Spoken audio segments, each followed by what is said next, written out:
so for this video, we're gonna add to our shift and lift.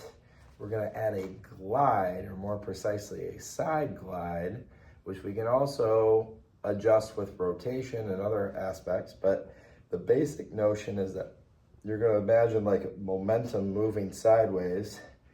And so it's this kind of shifting motion through your body, your weight shifting. So if you're familiar with the three lanes idea, we're shifting to one lane, like the right lane or the left lane, but you almost want to imagine this kind of flow or follow through of motion, and then the notion that yes, we're trying to shift and lift and get tall, but say if we're in that process, if something is stuck, you might have to get a little bit of like a scoop and lift motion there too. So it almost a little bit brings you into a little bit of that C shape sideways, okay? So we can use our hand, we're thinking about the spine here.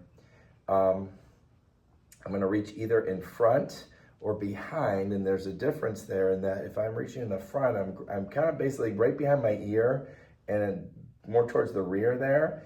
I can feel on the side, I can feel where my vertebrae are kind of sticking out on the side. Those are the transverse processes on the side there, but that's where I can kind of palpate and feel where those vertebrae are. So I can also feel through that how they're translating. So if I'm having a neck issue, I can start up there and I can think about kind of as I shift, I'm just using my hand and kind of gliding over it. Now I can try my best to keep my head steady, but what you might notice is that especially if you let your head move, there's a notion of, or a tendency of the head to rotate. In this case, for me, this is right. It might come across flip-flop for you because of the way the camera's set up here. But if I come across here, I've got this hand, it's gonna also rotate my head in that direction. I'm still trying to get this side glide, which naturally is gonna pull me to a little bit of a side bend. Now that's just exaggerated so that we're, ensuring the motion. But if you're limited, say if you can't side bend naturally or with pain, something's probably getting jammed up and pinched. And what should happen there is the vertebra should actually slide over a little bit on the concavity to create space so that there's no pinching.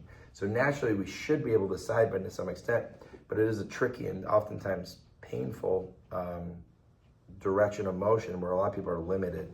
So I can do that in the other direction as well. And then I can also take that same hand that I started with and reach across the rear if you have the available shoulder range of motion to do it. And this is actually gonna rotate me to the opposite side. So I can actually use this hand and kind of guide if I need to and kind of there, but I'm kind of shifting over this way and slightly bending the opposite direction.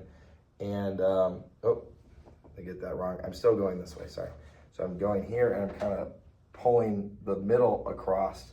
So I'm getting that C shape. Now I can come this way now and come over there and pull across, or I can come across the front. So slight rotation that way, slight rotation that way. And especially in the neck, that's important because of the mechanics of the upper cervical spine are such that when I side bend to my right here, which may look like left for you, but on this side, there's a natural inclination for this upper cervical to rotate in the opposite direction, okay? So if I'm side bending this way, I may wanna do that to get more upper cervical. And if I'm doing this way, I'm gonna get more lower cervical because I'm side bending, okay? And I'm also rotating to that same side. So lower cervical versus upper cervical, okay? So we can also go down into the spine or the rest of the thoracic spine, or maybe in like the first rib area, where the cervical meets the thoracic. So for that case, I can bring this strap here. So again, like I can pull more back as long as you're not hurting your shoulder here, okay? And I can side bend this way, like I'm getting yanked off stage here, right, like that. Or I can come over to the front and side bend, more rotation that way. So more rotation that way with the side bend, more rotation that way with the side bend. And then finally, we can do this, or I can do this actually more under the armpits, right? So kind of coming across this way, like that. I can more here or more there, okay? I could potentially use my hand for this. It's pretty hard to do this because you're gonna be on the back side, but you can try to twist one way or the other to bias it. But I think the strap works pretty well if you have one, or maybe a pillowcase, not a pillowcase, but like a flat bed sheet or a dog leash would work, or whatever you got. It's just really trying to guide it, not to force it.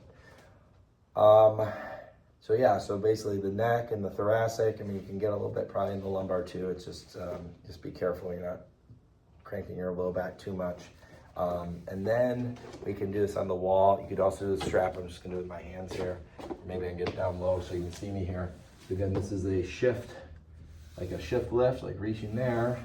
I'm gonna come across and kind of, so I'm actually shifting away from here and I'm gonna there. So we go this way. So shift lift that way, shift lift that way, right?